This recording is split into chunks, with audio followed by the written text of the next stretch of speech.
We've seen a couple of output examples early in this course. Now let's see the basic fundamentals of inputting data. The built-in scanner class handles the inputs. Take a look at this code starting on line 7. I have a variable called in tied to an instance of a scanner. System.in is short for input. The opposite of system.out, which we have already seen, outputs data. This is the important part. This code on line 7 just says, hey, at some point, I'm going to capture something a user inputs. The actual capture doesn't take place until line 9. On line 8, a message displays asking us for a name. On line 9, the next line, which is the line we type on, in is saved in a variable called name. More on variables in the next topic.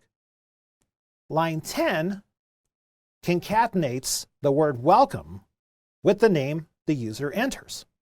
Before we run this, there is one part I need to enter.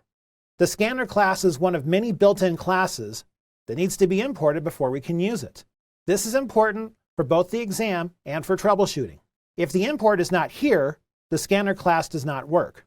So I'll go up to line 1 and type import.java.util.scanner, semicolon, to import the scanner class.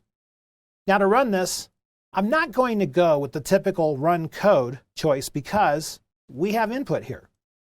The output window only works with, you guessed it, output. So I'm going to save this. And we don't need a dot here. There we go. Save this again. I'll click the Terminal tab. And to compile this file, I'll type javac ex122.java. And then to run this, I'll type java ex122.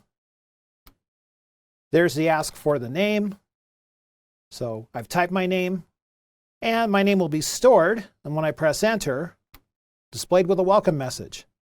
Small example, but the key here is to make sure you understand what the scanner class does, and that it does have to be imported before it can be used.